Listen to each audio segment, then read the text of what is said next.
Hello fellow fly tyers, this is Lance from Fly Fish Food, and I want to share with you one of my absolute favorite caddis dry flies. I'm probably better known for nymphs, but this caddis pattern for me has produced a lot of fish across the world. So this one is the corn-fed caddis. Corn-fed in that I use Cdc for this pattern, but Cdc patterns, let's say traditionally, are a bit more on the sparse side. This one's going to use a lot of Cdc, so it's kind of a bulky corn-fed, if you will, corn-fed caddis. So it's a little heftier use of Cdc, and I hope you like it. I know the fish will. So I'm starting with a Tiemco 100 hook in the vise. We've got a 14 here. You can tie these in lots of colors. I'm going to tie it in a tan tan color today. You could also do it in an olive or a gray or anything to match whatever caddis body you'd like. I've got some MFC thread here in light brown, and this one is 6/0 for this size. You could use some thinner stuff if you want to do smaller sizes, but for the 14 this is about right. So I'm going to just start the thread here, work to the bend of the hook, get rid of that thread. Next I'm going to tie in a trailing shuck, which is some PMD shuck color of Antron yarn from Wapsi. And it doesn't take very much of this. I oftentimes use about half of the strand. It kind of, on the card it comes a full strand, and I just split the strand in half to make a little bit more sparse shuck here. I'm going to tie it in. Because it's a synthetic, it's kind of nice because you don't have to worry about how long it is in the back, because I can come back and trim it.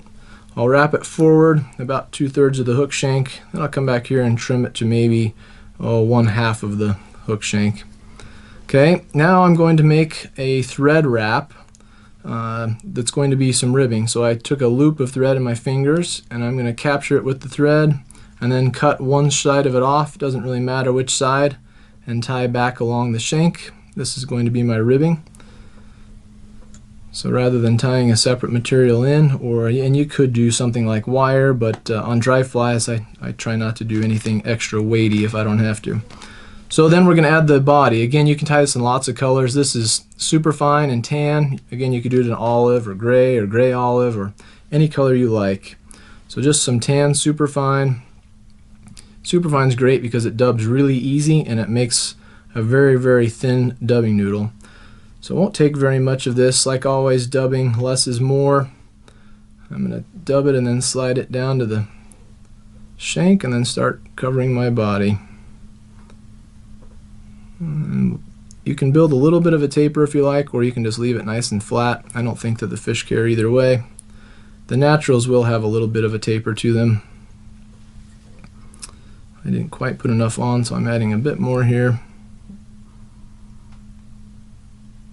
See if I can build a little tiny bit of a taper there at the end. Okay, so we built the body.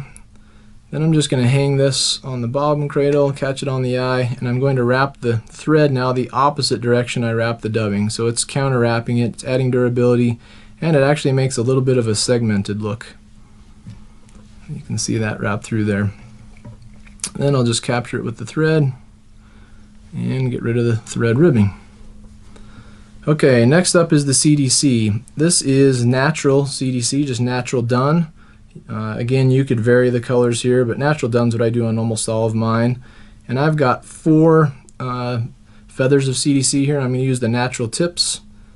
I want to get them relatively even, so I'm going to take just a second here and try and pull the tips down so that most of the feather tips are about the same length. They don't have to be exact.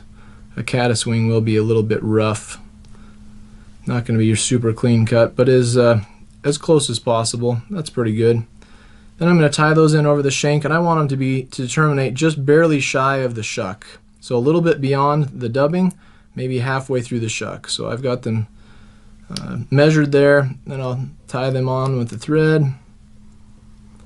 This thread's nice for this because you can apply a fair bit of pressure and it doesn't have a lot of bulk, a lot of buildup. So they're anchored in there pretty well, as you can see. I can pull them around bending the hook. They're not going to go anywhere. Then I'm going to go in and trim those away. Maybe clean up the butts just a little. Alright, and then next up we're going to add a little bit of poly wing, parapost wing. So this is just parapost in white. This is for visibility, and it probably adds a little bit of flotation too. On this, just like the trailing shuck, I like to separate the fiber to maybe a half or at least 2/3, mostly for tie-in bulk. And I'm just going to tie it in over the top and capture it with the thread, and then fold it back so that I don't have the butts to deal with. This will help build a little bit of a nice taper as well on the head, and it's anchored in, so it's not going to go anywhere. If you tie it in and just trim it, you have to really latch down on the thread to make sure it doesn't come loose, and that will work. But usually when I do that and come in and trim the butts, it leaves much more bulk here on the head, so this just eliminates some of that bulk. Then I'll come back through here, separate my CDC, and I like to trim this a little shorter than the CDC. It's just for me to see more so than the fish. So then we've got our wing on top, makes it nice and visible for us. And now to the slightly trickier part. Not too tricky, but a little bit. I've got a Stonfo dubbing twister here. This is my favorite dubbing twister. I'm going to create a loop, and we're basically just going to make CDC hackle here. I've wrapped the bobbin around the thread twice to capture it together so it terminates right at the hook without having a gap there. So let's see if I can flip this around.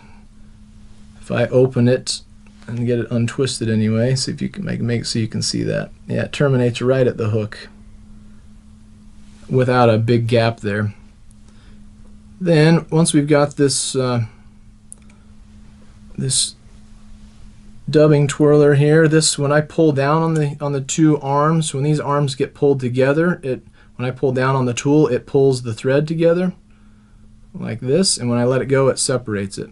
So I'm going to get these back in my thread here so you can see what I mean. Let's see, if open up and then close it back down.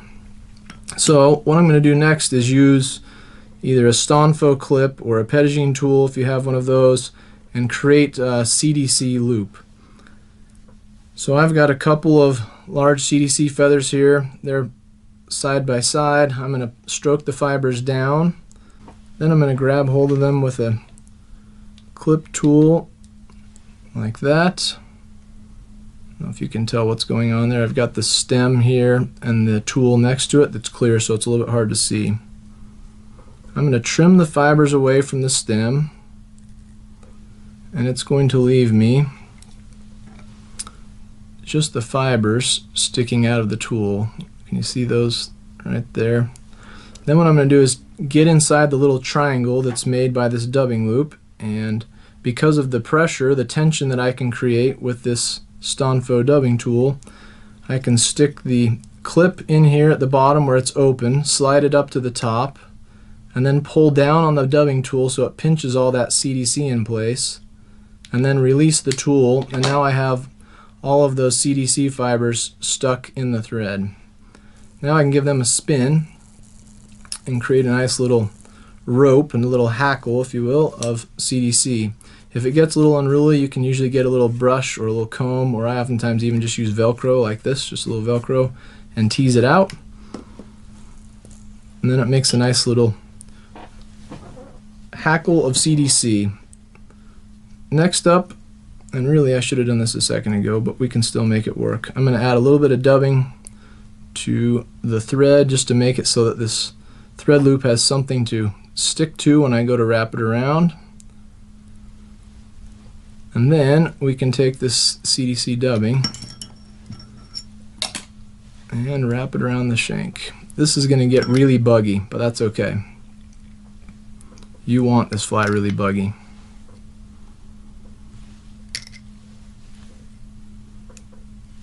Wrapping around till we get right up to the eye, like that. And then I'm just going to capture the remainder of the thread dubbing loop or CDC hackle loop with the tying thread, trim it off, and we've got a really buggy caddis fly. At this point I usually just whip finish, pull some of those fibers back with my fingers, try and make a relatively clean head,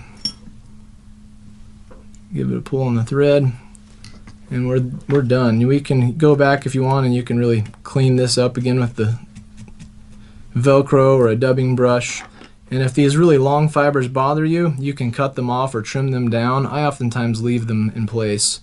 I don't find that it bothers the fish at all, and I think they capture a little bit of air and they trap the fly on the surface. That's the corn-fed caddis. Really buggy.